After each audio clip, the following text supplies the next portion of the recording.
Welcome to the B-Sides and Beers podcast.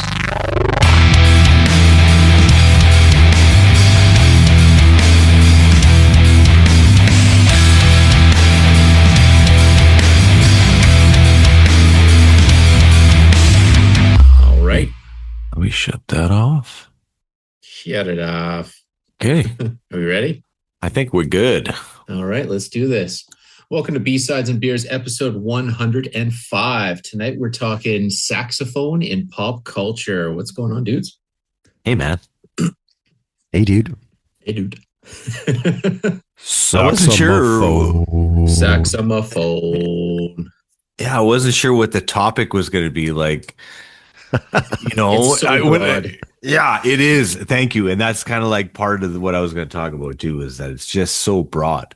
Yeah. And I don't even know, like, if you take solos, if you take songs that just have sax in it, if you take songs that are driven by the sax, it just kind of messed with my head a little bit, but it was fun. T, when you brought up the topic, the first thing that came to my head was Rob Lowe wearing a headband and a crop top, like wailing on the saxophone in St. Elmo's Fire. Was it that movie? I think so. And he's like shaking his sweat all over the crowd and just like, Yeah. Yeah. That's good what I times with thought. that stuff, man. Yeah, and I think there's more than even I thought when I Right. started digging a bit more. You know, I mean, obviously the 80s loved it, Yeah. but, you know, that kind of stuff aside, like, it was just, there's lots out there, lots to Yeah. choose from. Yeah. What made you think of this topic? This is a topic that's been sitting in my brain for quite some time.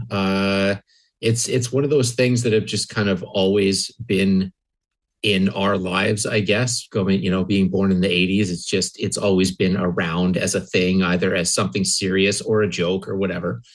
And then, after a while, you just kind of let it go as being sort of a joke or a cool little punchline or a cool hook in a song.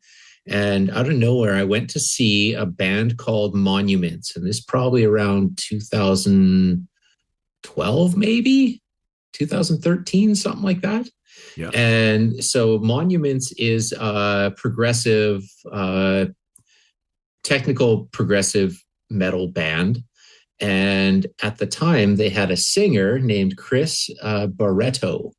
And he used to be the singer for Periphery as well, same sort of genre. And about halfway through the concert, he pulls out this sax and he just starts ripping it. And it was the coolest thing because it was so very much out of context from what you would think would be in a technical metal gent kind of a band. Yeah. And now he's ripping it through one song and it just fit perfectly. Yeah. And I think that's what's interesting about that instrument is that it can show up in like completely weird spaces, right? Yep. Like, and that's where I found a lot of these too, where it was just like, okay, yeah, and to be perfectly honest, and this is no joke, as soon as we had that topic, and where I do a lot of my listening of music is when I'm outside weeding and working outside. Yeah. That's when I can actually throw on my headphones and put something on. Yeah. And it was on Spotify. They did this 2025, like your top songs, like of all time, like starting from 2025 and going back to like your history through the whole thing. Right. Well, like the first two songs that came on, both of them had sax in it. That's awesome. I'm like, well, maybe these have just got to be in the mix, like on my list, because there they are. Absolutely. Oh. Yeah, it covers so many bases over the years too. Because I mean, when you're getting into, late 80s, early 90s hip hop and having saxophone hooks that kind of the loops that just keep going to carry the song. It stands out massively, like Pete Rock and CL Smooth. What's that track? They Reminisce. Yeah. And I mean, it's all over the place. I mean, when you got hip hop all the way to, Sleep Token, like that newer tracks where they have these parts in it. Right. So Mhm. Yeah. I'll talk about that Sleep Token ending all the day long. Yes. Yeah, it's not on my list, but it's on my honorable mention list. But Yeah, yeah, that's a beautiful ending to that song. Yeah, absolutely. that comes out of nowhere. Did Okay, you so what do we guys- want to do? We want to snap it around here, or what? You want to go to each song, kind of? That sounds Um, good. Snapping it Yeah. around. Sorry, Dane, you were gonna say something. What were you gonna say?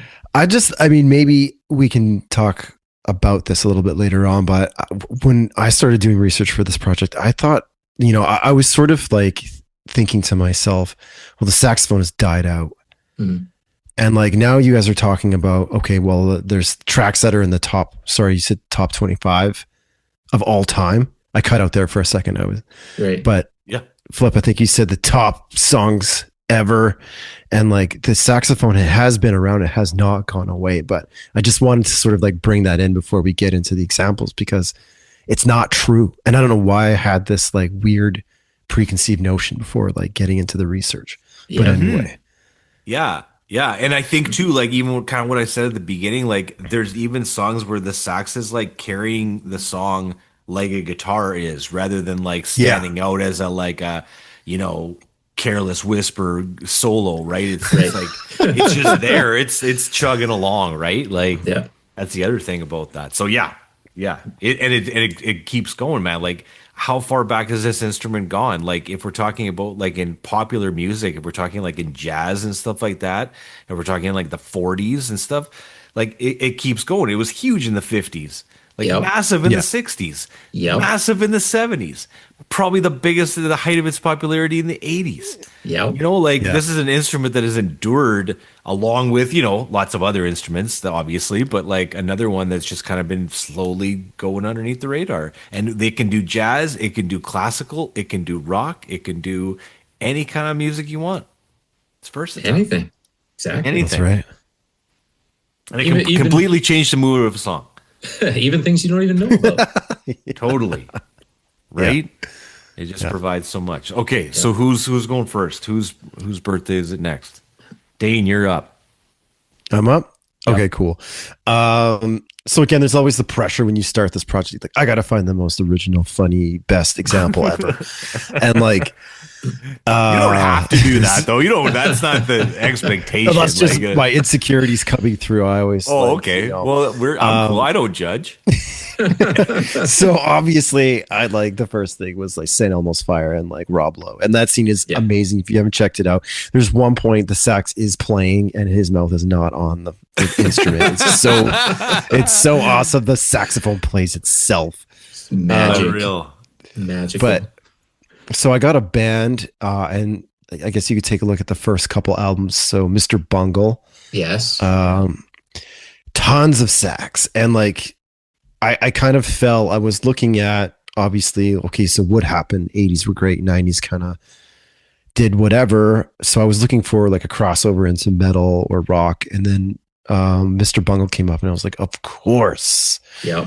So the first album, and even before that, there's two saxophonists, and one actually got charged with first-degree murder, which is not great. But then the second guy, Clinton Barr McKinnon, I think, played a lot on the first couple of albums. I think he's on California, although it's not like a lot of saxophone on that one. But the first album, there's tons of it, and again, it sets the mood. It creates like almost like a creepy kind of I don't know how to put it. I want to say carnival-esque kind of theme around it, if that is like a good way to explain the music. But it's really a big prominent sort of element in the whole craziness that is Mr. Bungle. And just for anyone who doesn't really know, it's like what would you call them? A fusion rock, metal, it's very funk, jazz, experimental. Yeah. Yeah, it's a little experimental. Bit of Yeah. And I think the saxophone sits very nicely in that sort of experimental kind of area. So, I'll take any excuse to get back into Mr. Bungle. So Absolutely. Me too. That would be my first sort of, I guess, example. Yeah. Yeah, no, that's a good pick because I kind of forgot about that. And when I always think of that Mr. Bungle first album, I think of like deranged, like carnival circus music. It's always what Yeah. comes to my mind. I don't know why, but maybe it's the first few tracks on that album. But yes, I And didn't why do even you like it? realize. What's that? Why do you like deranged carnival music? I don't know because Mike Patton's name's on it. Yeah. Yeah. That's why. So I'll listen to it. I'll check it out. Yeah. Okay, Mike, what do you got next? What's in the holster? I didn't narrow down completely to specific songs. There was another band that stood out to me that I found probably a good 5 or 6 years ago, and they're called called Shining, and they're from Norway, and it's another sort of technical experimental kind of a band that the singer almost every song he makes it a point to have a sax solo in it or like a large chunk in between, and it just stands out so much in that kind of a vein that it's really cool how it sits in that mix. So I swear these guys like must have played these instruments in band class. They were geeky band kids, and then they found a way to use it.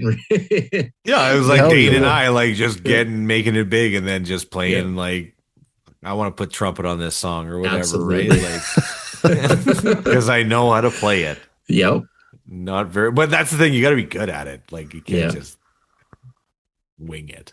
Yeah. Yeah. I like that.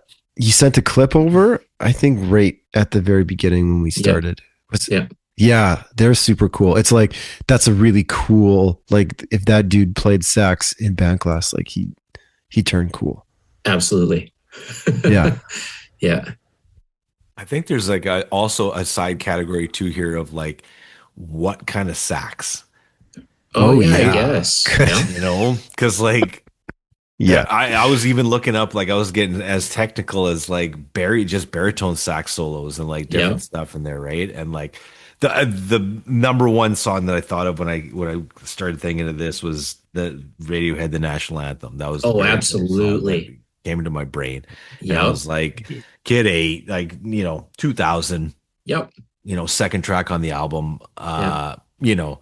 Just and that when the horns and everything are going through the whole song kind of thing, but when that baritone sax solo comes in with the like the funkiness, and it's just like it kind of comes out of nowhere, and you're just like, yeah, and then it just turns into just this wall of like sound, right? And that bass line's just cooking the whole time. It just never stops, right? It just keeps going, and you're just like, you're kind of locked in to the whole thing, right? Anyways, it's just that kind of the first one that I always thought of, and it was like one of the very first what's the word I'm looking for, like introductions of like the baritone sax into rock music, if you want to call it that, right? Like it kind of blew my mind, where I was just like, oh, you can do this here too, like, amongst all these beeps and boops that are happening on this album, like you can throw this in here too, right? Totally. Yeah. So, and that's a massive thing too, why the saxophone died out in this age, is because when you're looking at computer technology and the amount of money that it takes to hire someone that will actually knows how to play a saxophone properly, and then to sit him down with a producer in a studio and deal with all that stuff, when you can just have some software and you punch it in and here's the sound you need. So it became a point where you don't need a sax player because the computer will do it for you. But then when you get into Radiohead, it's like, okay, you can do both. Mm-hmm. There's room for all of the above. And you got to love that, right? Yeah. I think that's just like, that's an open playground. That's really, right? You can do whatever the hell you want at that point, which is kind of cool. So that was my first one that I thought of. But you thought Rob Lowe, and I thought the national anthem. That's perfect. No, I thought like lots of like cheesy ones. I gotta went. Yeah. And a lot of it too. I mean, when you go back to 50s music and 60s and 70s and whatnot, even even so many of the iconic movies that we grew up with in the 80s that had parts of the soundtrack or certain scenes that stand out where it wouldn't be the same without these tunes, right? Oh man, Back to the Future. Yeah. Yeah. Beverly Hills Cop, like Yeah. Yeah. so many, right? Like it's a driving force. And there's so many, that's kind of the line so many times that, we'll be like, oh, it sounds like the end of an 80s movie. Like, Yeah. Sounds like the credits on an 80s movie. How many John Candy movies are there with a huge amount of saxophone soundtrack in there, right? True. Very true. Yep. Yeah. Every John Hughes movie ever made. Like Absolutely. Yeah. Pretty much. Yeah. And then you get into Simpsons. I mean, when it's such an iconic thing where, Lisa and Bleeding Gums Murphy and Right. that being a part Yeah. that just Right. it's such a big part of popular culture, even if you don't really know anything about saxophone. Yeah. Yeah.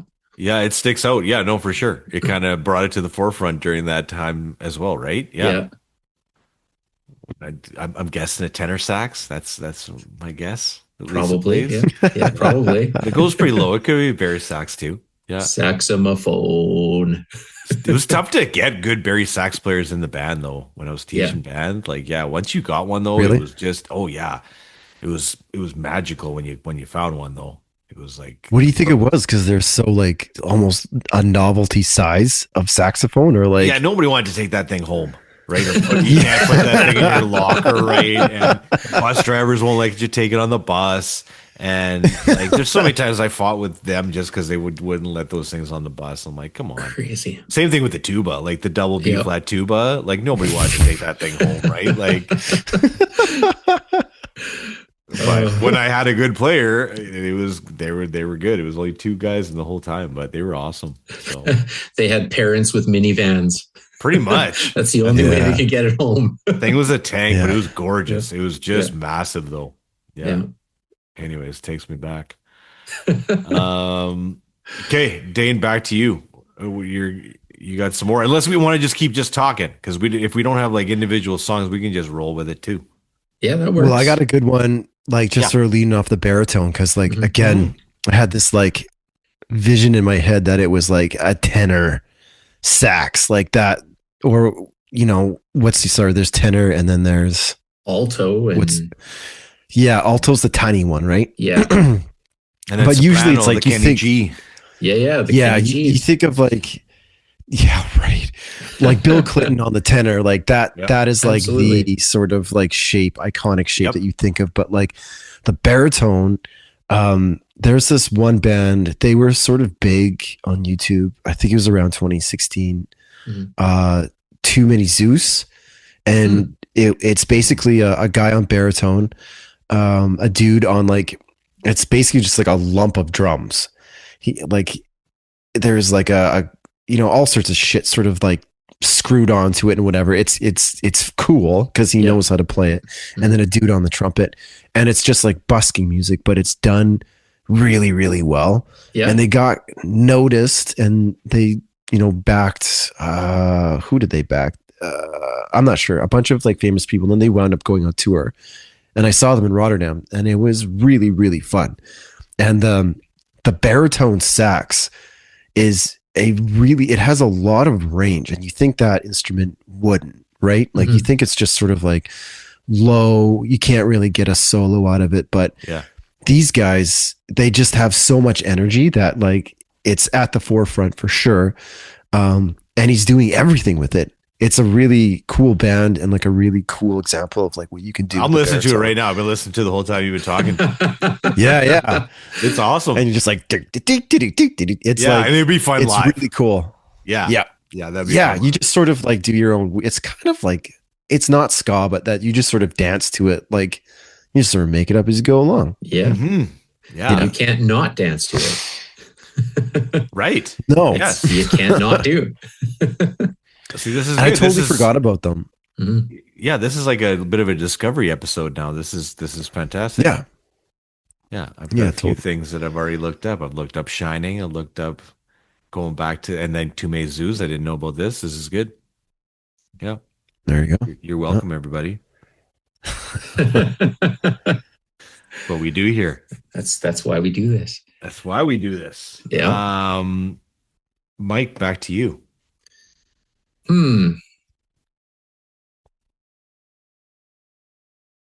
What you got for us? I don't know. It's just swinging back and forth through different paths. I mean, when you get into Dave Matthews Band, and then you shoot over to even stuff that was like Motown, to just TV series themes and whatnot. I mean, when you look at like Pink Panther and stuff like that, where it's right. The entire song is saxophone, right? So. And I was thinking too, we kind of went through the decades and stuff, but the 90s had swing, man. Yeah. Oh, the whole swing era, Zoot Suit Riot and Brian Setzer Cherry Orchestra. Pop and Daddies. And, all that stuff, right? There's a ton of sax in that thing. So again, it just keeps rolling. Yeah. Right? Wasn't that interesting? So interesting. It was another thing again that we had capacity for, and you heard it and you listened to it. Yeah. It's just like you took it all in, and then it faded out quick. Yes. Everyone was taking swing dance lessons, and then that was it. Everyone was a pro, down, and then that was it. Yeah. They realized that they couldn't do the high flying spins and throwing your girlfriend in the air and whatnot, and then okay, that's enough. And then Swingers came out, and that brought things a little bit higher there too. It was kind of it was a weird time, man.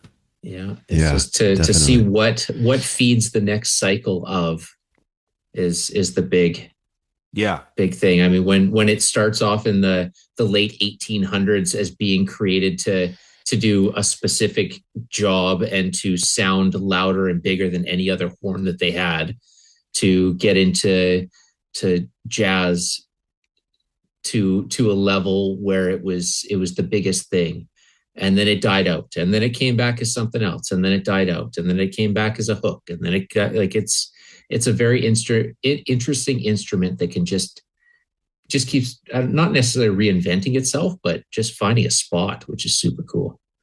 Do you guys ever listen to like old jazz? Like, do you ever listen to like throw in John Coltrane, Stan Getz, Miles Davis, like classics like that? Will you throw that stuff on ever? Yeah, totally. Yeah, it's cool stuff to just have in the background while you're doing whatever, or when you're finding different kind of lo-fi trip hop that has these horn elements in it and the jazz elements to it, and it's just it's really chill side of things that you can have anywhere. There's something to be said about that this whole, and like I don't really know a lot about it, but Kira does, and like the whole trip hop, or what is it, chill down tempo.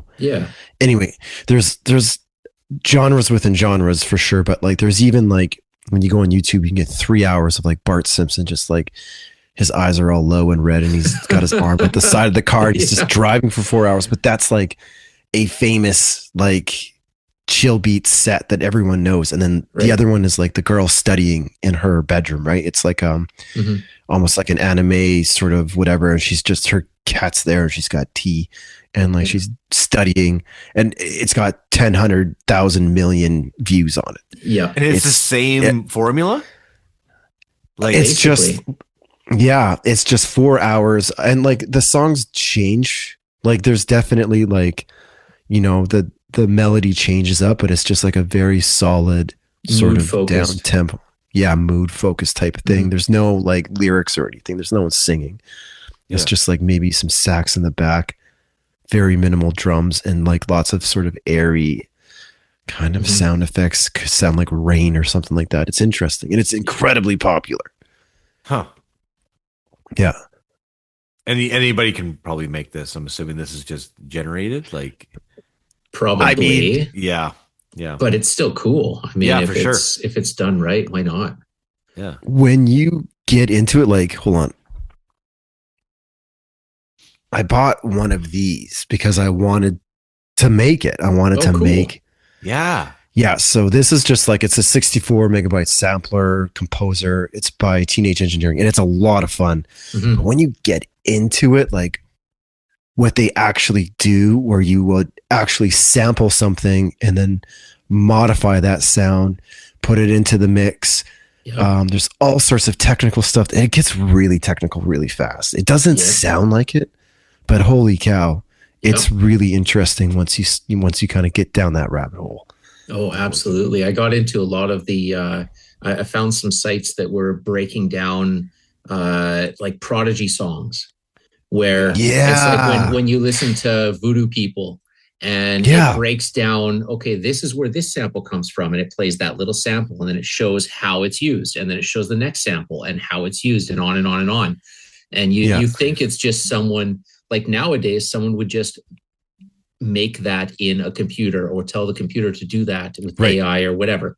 When back then you had to actually sample this specific sound and then find a place for it and then change the key of it and change the tempo of it and flip something around and add a saxophone or add a this and a that. Again, it just, right. And you're like, that's Jimmy Page. What? Yeah. Yeah. Just for 2 seconds, just for a split second. Yeah. Yeah. He's in there. Yeah. Anyway, it's really interesting. And there's there's a lot obviously of saxophone which is prominent in that kind of music, but that's stuff.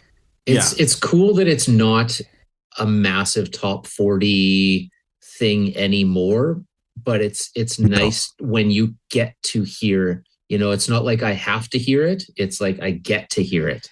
Yeah. And it's a surprise, right? Totally. Yeah. Yeah. Mm-hmm. Yeah. I went back to I was trying to think of I was thinking of Sublime songs.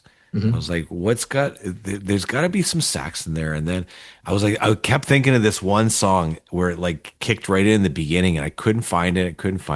And I found it it's Doing Time. The like what is it? The Uptown Dub. Okay. Version off of Secondhand Smoke. Yeah. The compilation album.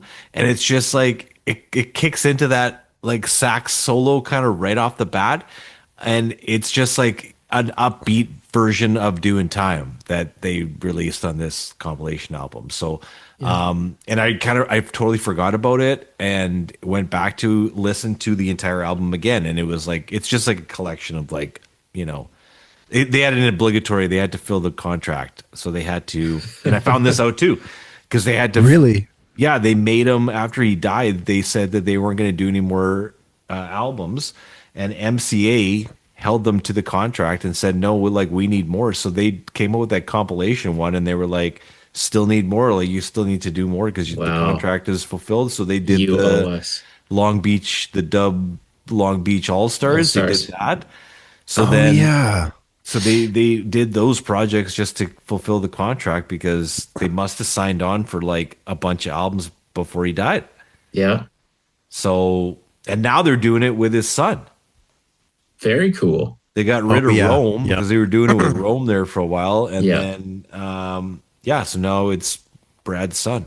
Very cool. That's anyways, fitting. I went back to that and I was like, I know there's a song. And Nicole helped me out because she's a bigger Sublime fan than I am. But like it's on the other album. It's not really in an album. Like, oh yeah, okay. I remember now. Yeah. But okay, we got 8 minutes left. We're sticking within the 40-minute time. Shit. Yeah. So, I had just a couple just honorable mentions, kind of as just to end this off for me. But like, I went back to Us and Them. Pink Floyd off of. Oh yes, yeah, right. So good, man, and another COVID album just because we dissected that album so good, and like it's on my 2020 my all-time playlist kind of thing. It was on there, so I was like, nice, that was a good one. I don't know. How do you guys feel about Volbeat? I can't get into them at all. I hate his voice. I've tried many times, and I just don't get it. Yeah.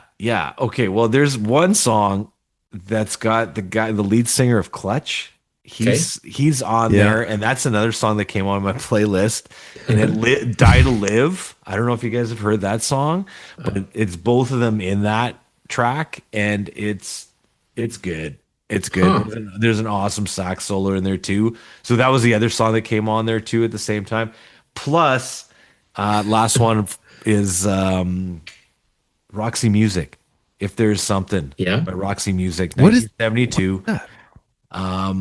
I started again listening to this album during COVID. It was on that Rolling Stone 500 greatest albums of all time. Yep. Listen to it. Unbelievable sax solo on this song too, and it starts off like a country song. It expands into this glam rock thing that eventually gives way into this like unbelievable sax solo. You gotta check it out. It's like the second track on their debut album, and then that got you, and then that was the connection to when you figured out that it was More Than This. That song off of was it a Bill Murray movie? Was it Lost in Translation? More Than This. Yep. Yeah. Yeah, But that's Roxy Translation. Music. That's kind of how we brought that full circle. So, anyways, Wicked. yeah. So those So are my good. honorable mention songs. Was Us and Them, Die to Live, Volbeat, and If There's Something by Roxy Music. Solid. Wow. That's all right. Yeah. I'll shut up now. Thanks.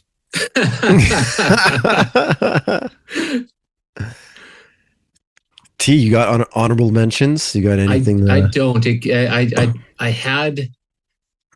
I had a short list, and then everything just I tried to narrow it down to certain songs, and then it just became so vast that I had to just do a big blanket research, right? So Fair. that's all I got for those ones. It's just it's like I said before, it's one of those things that I can't remember a time where saxophone wasn't a thing in pop culture, either TV, movies, or music, or albums and whatnot. So it's just even that it, after it being so overplayed and becoming a joke off and on over the years, it still has a very cool place in my existence anyway. So There you go. yeah. I thought for sure you would mention Rivers of Nile. Oh yeah. See, and that's another thing too. I mean, the list just became too overwhelming to narrow down to that many specific, because I mean, this could be a 2-hour thing, right? If we're to start naming everything, like it just keeps going and going. But yes, absolutely. 100%. Yeah. I don't know if we've got time. I'll just throw this in real quickly. 4 minutes, 41 seconds. You're good. Oh, shoot. Oh, wait. So Flip, you mentioned jazz. Who mentioned jazz? Mm-hmm. Yeah, we were kind of talking about, yeah, just wanted to you guys do it. So there has definitely been a resurgence of jazz, which is amazing. I don't know how much fans you guys are. I'm probably an intermediate. Mm-hmm. But so we went over. It was Flying Lotus, who is Danger Cat.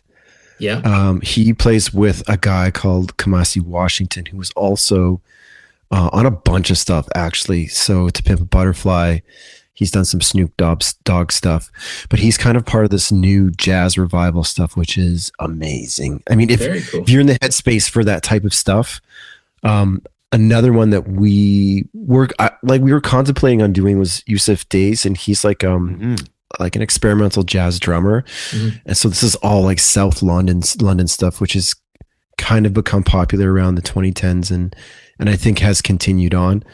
But the sax player from that band is Malik Venier. I'm not sure about the pronunciation, but if you can listen to some Kamasi Washington, it's like, it'll rattle your brain, but in a good way. And Yusuf Days is always like, I was upstairs listening to Yusuf Days, Black classical music, I think is the one that he got really noticed for in 2023. Yep. Just like a strong coffee at the end of the day. And some of this is just like, it's so nice. That's awesome. It's so nice. Yeah, absolutely. So I just wanted to throw those in there. Cause I mean, jazz, I feel like there is like jazz is becoming at least more in the, how do I want to say this? I don't know. It's making a comeback. I don't want to say that though. Mm-hmm. I don't know. What do you guys think with 30 seconds left? Yeah, I think it's a possibility. So, and it's the cycles. It's going to go through, and people are going to get sick of the whole AI thing again, and they're going to want real musicians. Right. So, and that's going to, you'll want a horn player in a song instead of a bleep bloop, whatever computer made up thing. So, and mistakes and and human stuff. Yes. Yeah. And performing it live, man, like performing it live and in person, right? Like oh my God, there's nothing, you can't replace that. And you know, if anybody's lip syncing or anybody's playing to tracks, like I'm not interested. I can't do it anymore. You know, like, well, never could, but like, you know, just, it's got to be real. Absolutely. But no, that's good, because like it's like I said, that's the kind of stuff that I would typically go back to, like for jazz. Like I wouldn't know where to start to look for new stuff, because I'm like, I'm just gonna go back to kind of blue John Coltrane because I love that album. I'm just gonna listen to it, right? And then I'm like, what else is out there? Like I'm bad in the ruts, man. I'm bad in the ruts and all that stuff. TV shows, movies, music, get stuck, and then just beat it to the end. So yeah, more stuff on that is good. So yeah, and like, where do you find that stuff? Just kind of looking around, or like, YouTube. Yeah, there's some Tiny Desk stuff. Yusuf Days, there's like in a studio and he's just going for it, and the rest of the band is solid too. It's just you know, find a Sunday morning and just like first thing pop it on and drink a coffee and just that's awesome. Nice. Yeah, that's good. Right on. There you go. The saxophone. Love it. Yeah. It's all world. All right. We want you guys to subscribe, share, and review this podcast. Keep it going. Keep it strong, because we're having a great time entertaining you guys with B-Sides and Beers podcast.